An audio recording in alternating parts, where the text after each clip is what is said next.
मैं ड्यूटी पर जाने के लिए तैयार हो ही रहा था कि कॉल बेल की आवाज ने मेरे साथ साथ मेघा का भी ध्यान आकर्षित किया।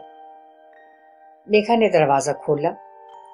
आगंतुक को देखकर मुझसे मुखातिब होकर बोली, गांव से कोई आया है? सूटकेस में ताला लगाते हुए अचानक मेरे हाथ थम गए। कैसे आना हुआ? मैंने घबराकर आगंतुक से पूछा। मुन्ना भैया, तुम्हारी अम्मा की तबीयत बहुत खराब भई है, नैक जाए के देखाओ। संदेशवाहक ने खबर दी। मेरे दोनों हाथ ढीले पड़ गए। सारा कार्यक्रम चौपट हो गया। गांव आने और जाने में 2 दिन तो लग ही जाएंगे। यदि अम्मा की तबीयत ज्यादा खराब हो गई तो शहर लाकर अस्पताल में भर्ती करवाना होगा। पूरा हफ्ता ही समझ लो ठन ठन गोपाल।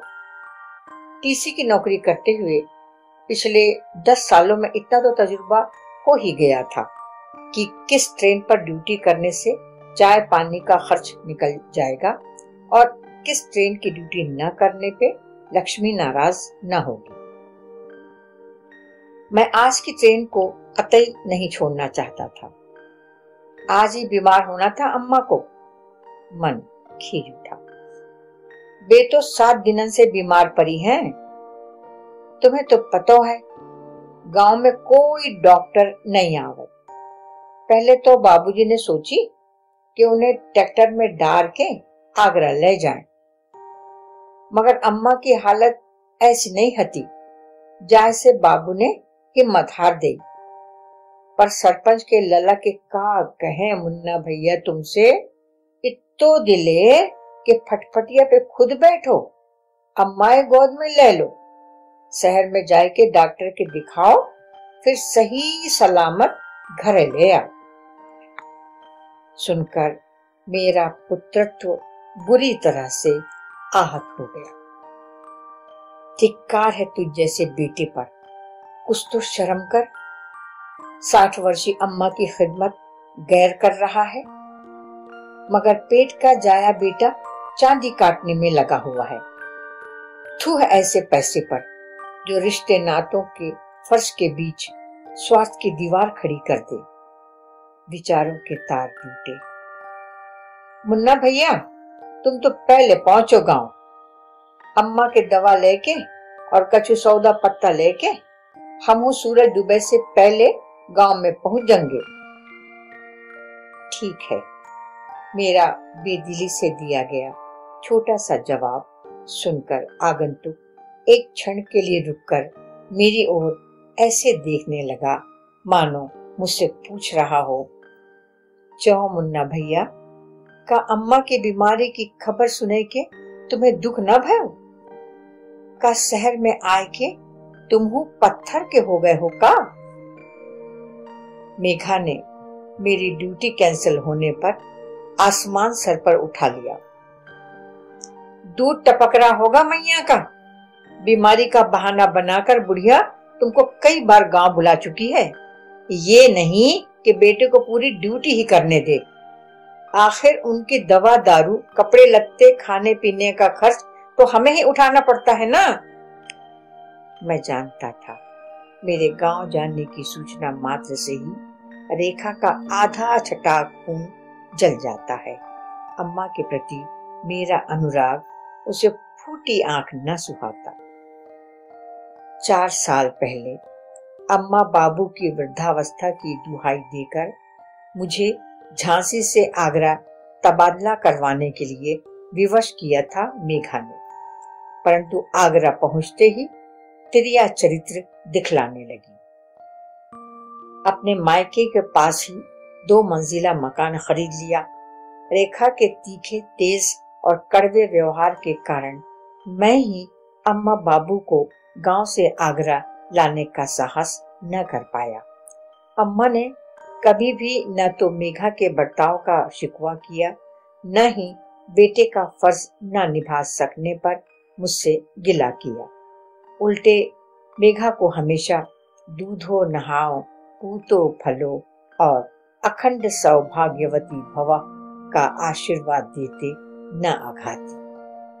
शादी के 10 साल बाद भी मेघा की मातृत्व की प्यास अधूरी रही। मैंने उसके और अपने इलाज पर पानी की तरह पैसा बहाया, मगर मेघा के नारित्व पर लगे बांझ के दाग को न मिटा सका।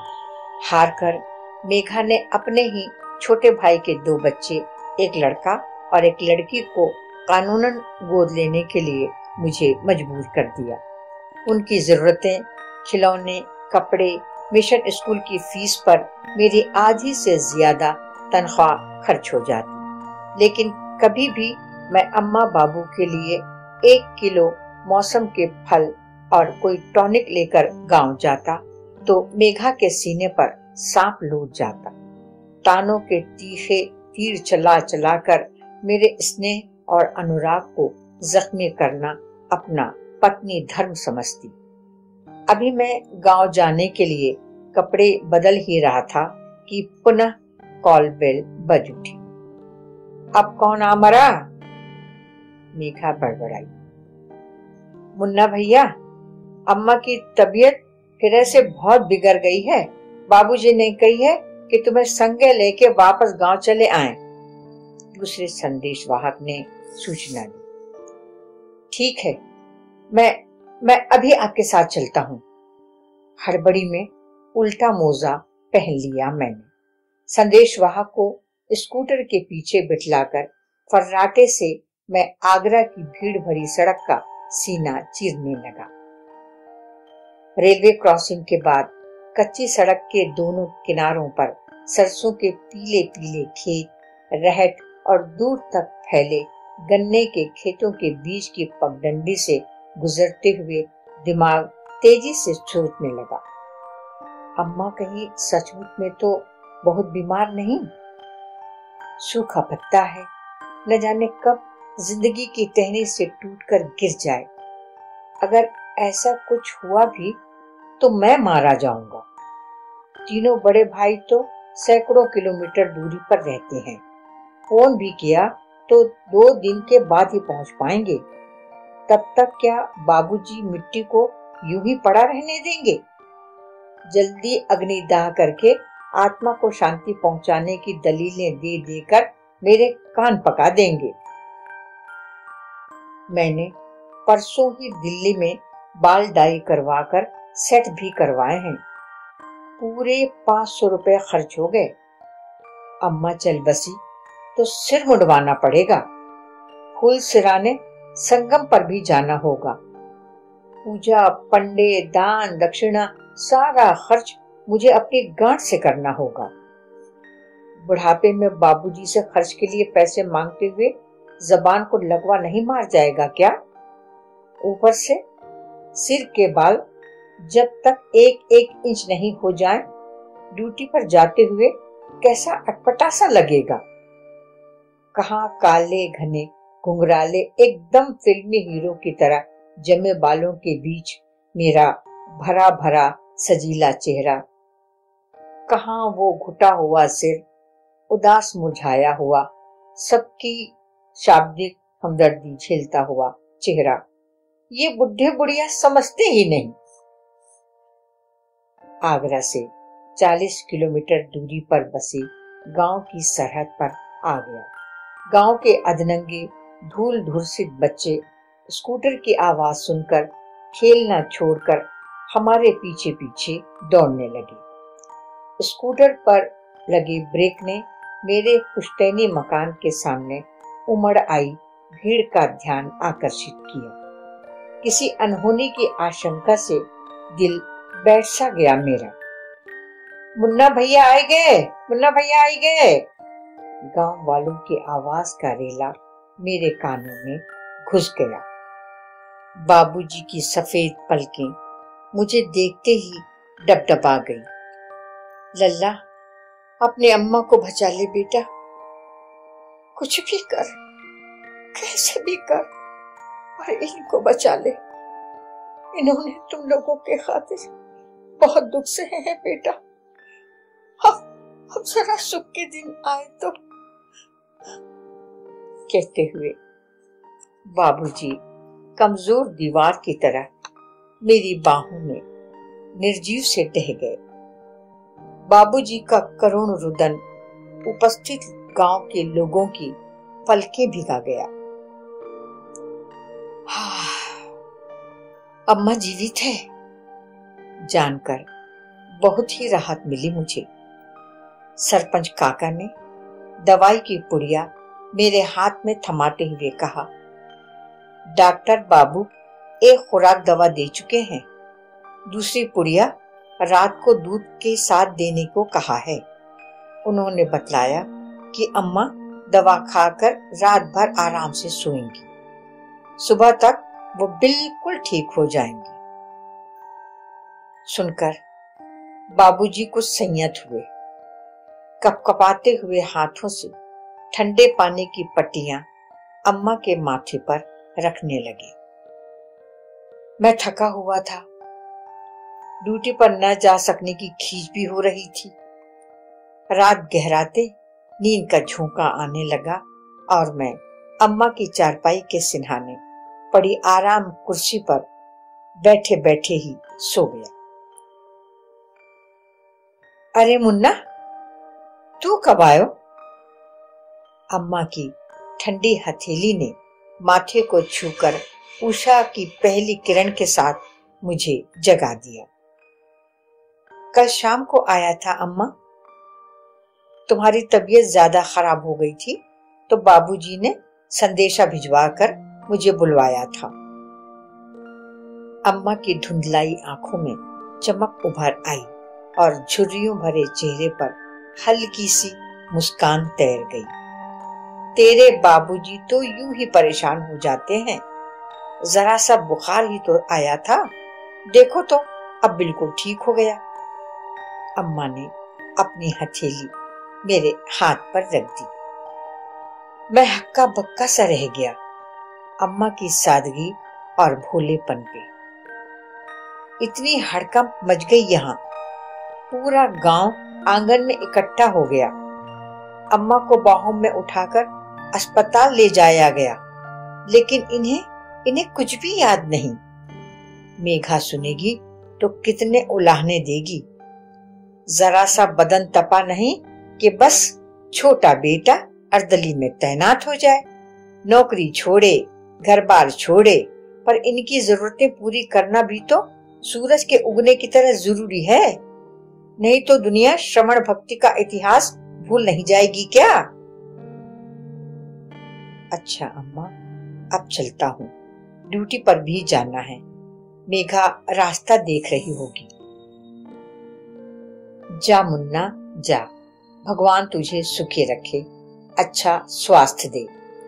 अम्मा के पोपले मुंह से आशीर्वाद हर सिंगार के फूलों की तरह झर झर झरने लगी। बूढ़े कपकपाते हाथ उठे, मेरे सिर पर टिके, बलाएं ली और उंगली फोड़ दी। अला बला से बचाना भगवान मेरे मुन्ना को। सावन की पहली फुहार से उठी मिट्टी की सोंधी महक की तरह अम्मा का स्नेह मुझे हमेशा की तरह प्रफुल्लित करता। रेलवे की नौकरी, वो भी टीसी की, एक कदम कदम पर खतरा। एक्सीडेंट, डकैती, चोरी, गुंडागर्दी, क्या कुछ नहीं झेलना पड़ता। घर से निकलता तो सही सलामत घर लौटकर आ भी सकूंगा या नहीं, हमेशा अंदेशा बना रहता।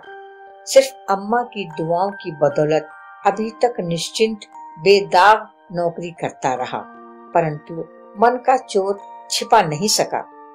मजाक मजाक में हंसते हुए सच्चाई उगल ही गया। अम्मा, मेरी ड्यूटी के दिन ही बीमार पड़ जाती हो, रेस्ट के दिन मुझे कभी नहीं बुलवाती। दिन रात की दौड़ धूप से बुरी तरह थक जाता हूँ। यहाँ आकर तुम्हारे बहाने कुछ देर आराम ही कर लूंगा रेस्ट के दिन। ये सुनते ही अम्मा उदास हो गई, लगा जैसे काठ मार गया हो। फिर खुद को समेटकर बड़ी मुश्किल से फंसी फंसी आवाज से बोली, मुन्ना तू चिंता ना कर, आइंदा तुझे तकलीफ नहीं दूंगी। कहते हुए अम्मा थके हुए मुसाफिर की तरह बिस्तर पर लेटकर खपरेल वाली छत की तरफ एक टक देखने लगी।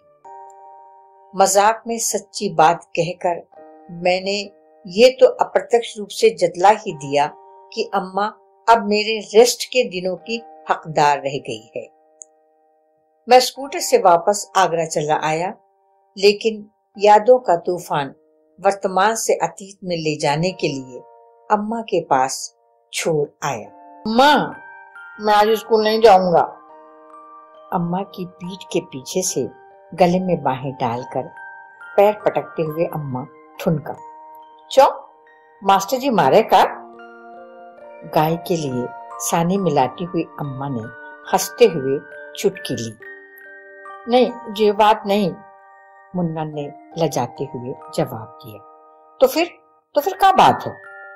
अम्मा ने तनिक बनावटी रोष दिखलाकर घुड़का।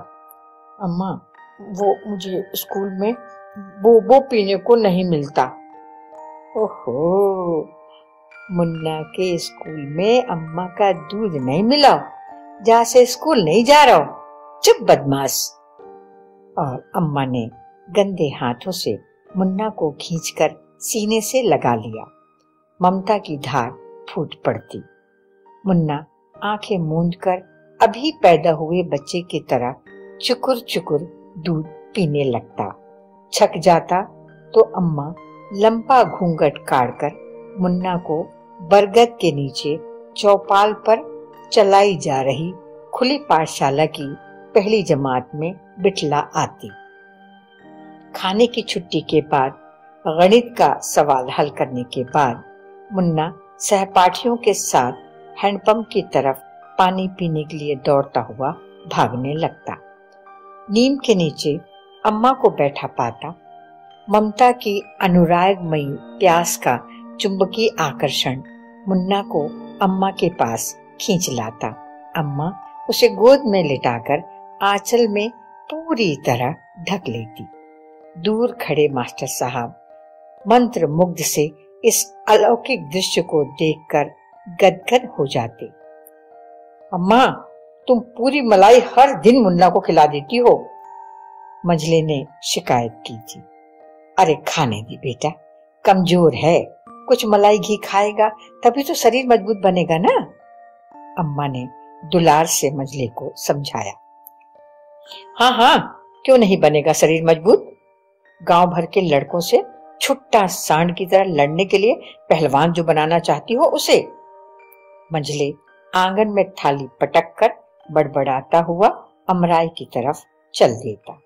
अम्मा घूंघट की ओट में गर्व से मुस्कुराती हुई पूर्ववत मुन्ना के लिए दही मथने लग जाती। तीनों बड़े लड़के मुन्ना की ऐसी ही शिकायत आए दिन किया करते। 15 बरस का होने तक मुन्ना अम्मा के पास ही सोता। कभी कभी बाबूजी इस बात को लेकर अम्मा से हफ्तों नाराज रहते तो अम्मा मुन्ना का बिस्तर अलग लगा देती, मगर रात के तीसरे पहर खुद मुन्ना की चारपाई के पैताने बैठकर लेट जाती। अम्मा के स्नेहिल व्यवहार की पौष्टिकता, गीता पुराणों के श्लोकों ने मुन्ना के जीवन को नया मोड़ दिया।